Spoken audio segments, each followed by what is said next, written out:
Hello everyone, आज हम 2005 में रिलीज हुई फिल्म हॉस्टल के फर्स्ट पार्ट को एक्सप्लेन करेंगे। मूवी की ओपनिंग सीन में हम पैक्सटन, जॉश और ओली नाम के 3 लड़कों को देखते हैं जो कि यूरोप घूमने आए हुए थे। एम्स्टर्डम में तीनों एक नाइट क्लब से रात में जब अपने हॉस्टल जाते हैं तो देखते हैं कि उनके हॉस्टल का दरवाज़ा बंद था। काफ़ी रिक्वेस्ट करने पर भी कोई गेट नहीं खोलता। इतने में पड़ोस से एलेक्स नाम का लड़का उन्हें अपने फ्लैट में इन्वाइट करता है। तीनों के पास कहीं और जाने का ठिकाना नहीं था, सो वो एलेक्स के फ्लैट में चले जाते हैं। थोड़ी बातचीत के बाद एलेक्स उन्हें स्लोवाकिया में एक हॉस्टल के बारे में बताता है। इस हॉस्टल में उन्हें बहुत सारी लड़कियां मिलेंगी जिन्हें अमेरिकन काफ़ी पसंद हैं। तीनों घूमने और मौज मस्ती के मूड में तो थे, सो वो अगले ही दिन उस हॉस्टल के लिए निकल जाते हैं। ट्रेन में उनके साथ एक डच बिजनेसमैन बैठता है। वो लोग नोटिस करते हैं कि खाना खाते वक्त उसके हाथ बहुत कांप रहे थे। जब उस बिजनेसमैन को पता चलता है कि वो लोग भी स्लोवाकिया में उस हॉस्टल जा रहे हैं तो वो उस जगह की काफ़ी तारीफ करता है। ये सुनकर तीनों दोस्त बहुत खुश होते हैं। बात करते वक्त वो बिजनेसमैन जॉश की टांग पर हाथ रख देता है। जॉश गुस्से में उसे बुरा भला कहता है तो वो आदमी चुपचाप उनके कंपार्टमेंट से निकल जाता है। थोड़ी देर में स्लोवाकिया के रेलवे स्टेशन पर ट्रेन पहुंच जाती है। स्टेशन पर तीनों देखते हैं कि वहाँ उन तीनों के अलावा कोई और नहीं है। ये देखकर उन्हें थोड़ा अजीब लगता है, मगर वो इस पर ज़्यादा ध्यान नहीं देते। तीनों हॉस्टल पहुंच जाते हैं तो उनकी खुशी का ठिकाना नहीं रहता। चारों तरफ सुंदर लड़कियां थीं जो उनके साथ काफ़ी फ्रेंडली बिहेव कर रही थी। रिसेप्शनिस्ट उन्हें बताती है कि उन्हें रूम शेयरिंग बेसिस पे दिया जाएगा। रूम में उन्हें अपनी रूममेट्स नतालिया और स्वेटलाना मिलती हैं। दोनों उन्हें स्पा में मिलने की बात बोलकर रूम से निकल जाती हैं। तीनों खुशी खुशी स्पा में उन्हें मिलने जाते हैं। स्पा में सब लोग थोड़ी मस्ती मजाक करते हैं। इसके बाद नतालिया और स्वेटलाना उन्हें डांस करने के लिए क्लब में ले जाती हैं। सब लोग क्लब में खूब एंजॉय करते हैं। जॉश बीच में फ्रेश होने के लिए क्लब से बाहर निकलता है। उस वक्त बबलगम गैंग के बच्चे उससे बबलगम और कैंडी मांगते हैं। ये नॉर्मल बच्चे नहीं थे बल्कि क्रिमिनल्स थे जो कि बबलगम या पैसों के लिए किसी का भी खून कर सकते थे। जॉश उनका एटीट्यूड देखकर थोड़ा डर जाता है। इतने में वो ट्रेन वाला बिजनेसमैन वहां आकर उन बच्चों को कुछ पैसे देकर वहां से भगा देता है। जॉश को अपने दिन वाली हरकत के लिए काफ़ी पछतावा होता है कि उसने इतने अच्छे आदमी को बुरा भला कहा। जॉश अपनी गलती की माफ़ी मांगता है और उसे अपनी ओर से ड्रिंक्स भी ऑफर करता है। ओली रिसेप्शनिस्ट के साथ डांस करने चला जाता है। जॉश और पैक्सटन नतालिया और स्वेटलाना को लेकर रूम में आ जाते हैं जहाँ पर वो लोग फाइनली इंटीमेट होते हैं। सुबह जॉश और पैक्सटन काफ़ी खुश थे। उन्होंने जितना सोचा था ये जगह उससे कहीं अच्छी थी। इसके बाद दोनों ओली को ढूंढने निकलते हैं, मगर ओली उन्हें कहीं भी नहीं मिलता। वो ओली के फ़ोन करने की कोशिश करते हैं पर उसका नंबर नहीं मिलता। रिसेप्शन पर पहुंचने पर रिसेप्शनिस्ट उन्हें बताती है कि ओली सुबह ही हॉस्टल से चेकआउट कर गया है। दोनों को समझ नहीं आ रहा था कि ओली उन्हें बिना बताए वहां से कैसे जा सकता है। दोनों ओली के मैटर को डिस्कस कर रहे थे जब काना नाम की एक जापानीज लड़की उनके पास आती है। काना अपने फ़ोन में ओली और अपनी फ्रेंड यूकी की एक फ़ोटो उन्हें दिखाती है।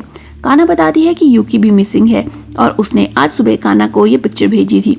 पैक्सटन और जॉश ओली की यूकी वाली फ़ोटो की लोकेशन पर ढूंढने निकलते हैं। उतने में उन्हें ओली के फ़ोन से उसकी फ़ोटो के साथ एक मैसेज आता है जिसमें लिखा था कि वो घर जा रहा है।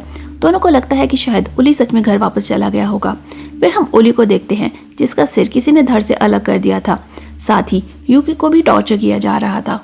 हॉस्टल में पैक्सटन और जॉश ने अपने अपने घर जाने का मन बना लिया था। उसी वक्त नतालिया और स्वेटलाना आकर दोनों को अपने साथ चलने को कहती है। जॉश का मन नहीं था मगर वो पैक्सटन के इंसिस्ट करने पर साथ चलने को तैयार हो जाता है। क्लब में दोनों दोस्तों की ड्रिंक्स में नतालिया और स्वेटलाना कुछ मेडिसिन मिला देती हैं। इसके असर से जॉश की तबीयत खराब हो जाती है और वो अपने रूम में वापस आ जाता है। रूम में आते ही जॉश बेहोश हो जाता है और बेड पर गिर जाता है। उधर क्लब में पैक्सटन की तबीयत भी खराब हो रही थी। पैक्सटन बाथरूम की जगह गलती से स्टोर रूम में चला जाता है। पैक्सटन मेडिसिन के असर से स्टोर रूम में ही बेहोश हो जाता है। घंटों के बाद जब जॉश की आंखें खुलती है तो वो देखता है कि उसे एक कमरे में चेयर पर बांध दिया गया है। फिर वो डच बिजनेसमैन एप्रन और ग्लासेस पहनकर आता है और एक ड्रिल से उसे टॉर्चर करने लगता है। वो जॉश की चेस्ट और थाइस पर ड्रिल मशीन से होल्स कर देता है। जॉश बेचारा दर्द में जोर जोर से चिल्लाता रहता है, मगर उस बिजनेसमैन पर जॉश की चीखों का कोई असर नहीं होता। जॉश को थोड़ी देर टॉर्चर करके वो आराम से जॉश के पास बैठकर उसे बताता है कि बचपन से वो सर्जन बनना चाहता था, मगर उसके हाथ कांपते थे जिसके कारण उसका सपना कभी पूरा नहीं हुआ। इस कारण उसने बिजनेसमैन बनने का फैसला किया। जॉश उससे अपनी जान की भीख मांगता है तो वो जॉश की एड़ियों के अकेले टेंडन को काट देता है। इसके बाद वो जॉश को खोल देता है। जॉश चलने की कोशिश करता है मगर कोलैप्स हो जाता है। जॉश रेंग रेंग कर दरवाजे की ओर जाता है, मगर दरवाजे तक पहुंचने से पहले वो जॉश का गला स्कैल्पल से काट कर उसे मार डालता है। उधर स्टोर रूम में जब पैक्सटन उठता है तो हॉस्टल वापस जाता है। वो देखता है कि जॉश और काना दोनों मिसिंग है। जब वो अपने रूम जाता है तो वहाँ 2 लड़कियाँ फिर से उसे स्पा में आने के लिए इनवाइट करती है। पैक्सटन रियलाइज़ करता है कि जब वो लोग यहाँ पहली बार आए थे तो नटालिया और स्वेटलाना ने इसी तरह उन्हें फंसाया था। पैक्सटन पुलिस स्टेशन भी जाता है, मगर इसका कोई फ़ायदा नहीं होता। पैक्सटन नटालिया और स्वेटलाना को ढूंढता हुआ एक बार में पहुंचता है। दोनों लड़कियों का बिहेवियर अब बिल्कुल चेंज हो गया था और दोनों मिलकर उसका मजाक उड़ाती है। पैक्सटन उन्हें कहता है कि मुझे मेरे दोस्त के पास ले जाओ। नतालिया उसे ड्राइव करके शहर के बाहर एक फैक्ट्री में ले जाती है। नतालिया पैक्सटन का अमेरिकन होने पर भी मजाक उड़ाती है। वहाँ पैक्सटन एक रूम में उस बिजनेसमैन को देखता है जो कि जॉश की डेड बॉडी का डायसेक्शन कर रहा था। नतालिया हंसते हुए बताती है कि उन्हें पैक्सटन जैसे टूरिस्ट को फंसाने के लिए ढेर सारे पैसे मिलते हैं। इतने में नतालिया के 2 साथी आकर पैक्सटन को भी पकड़ लेते हैं और ज़बरदस्ती अपने साथ घसीटते हुए ले जाते हैं। पैक्सटन को भी जॉश की तरह एक कमरे में चेयर पर बांध दिया जाता है। फिर एक जर्मन क्लाइंट आकर उसके गार्डनिंग क्लॉ से टॉर्चर करता है। फिर वो पैक्सटन को डराने के लिए गन का इस्तेमाल भी करता है। पैक्सटन बार बार उसे छोड़ने को कहता है, मगर वो एक बॉल गैग से पैक्सटन के मुंह को बंद कर देता है। फिर एक चेनसॉ से वो पैक्सटन को मारने की कोशिश करता है। इस बीच पैक्सटन को वॉमिटिंग हो जाती है। वो आदमी पैक्सटन के मुंह से बॉल गैग निकालता है ताकि उसके मारने से पहले पैक्सटन वॉमिट पर चोक करके ना मारा जाए। फिर वो चेनसॉ से पैक्सटन की 2 फिंगर्स को काट देता है और पैक्सटन बेचारा दर्द में तड़प उठता है। इसके बाद वो उस बॉल गैग पर स्लिप हो जाता है और उसकी टांग चेनसॉ से कट जाती है। इस मौके का फ़ायदा उठाकर पैक्सटन अपने हाथ खोल लेता है और पिस्टल लेकर उस आदमी को शूट कर देता है। गार्ड्स के आने पर पैक्सटन अपनी सीट पर चुपचाप सिर नीचे करके बैठ जाता है। फिर वो गार्ड्स को शूट करके रूम से बाहर निकल जाता है। वो एक एप्रन और मास्क लेकर गार्ड्स से छुपते हुए एक दूसरे रूम में पहुंचता है। वहाँ एक कार्ट में विक्टिम्स के बॉडी पार्ट्स के बीच में वो छुप जाता है। उस रूम में पैक्सटन को जॉर्ज की डेड बॉडी भी नजर आ जाती है। एक बुचर आकर बॉडीज के टुकड़े टुकड़े करके फर्नेस में जलाने लगता है। पैक्सटन उसे हैमर से मारकर जब कॉरिडोर्स की विंडो से बाहर देखता है तो वहाँ पुलिस वाले खड़े थे। वो समझ जाता है कि ये सब लोग आपस में मिले हुए हैं। फिर वो लॉकर रूम में जाकर किसी दूसरे क्लाइंट के कपड़े पहन लेता है और अपने कटे हुए हाथों को छुपाने के लिए ग्लव्स पहन लेता है। फिर उसे एलीट हंटिंग के नाम से एक बिजनेस कार्ड मिलता है जिस पर अलग अलग रेट्स लिखे थे। इतने में वहाँ एक और बिजनेसमैन आता है जिसे लगता है कि पैक्सटन भी उसके जैसे एलीट हंटिंग का मेंबर है। वो पैक्सटन से पूछता है कि विक्टिम को टॉर्चर करके या क्विक डेथ दे।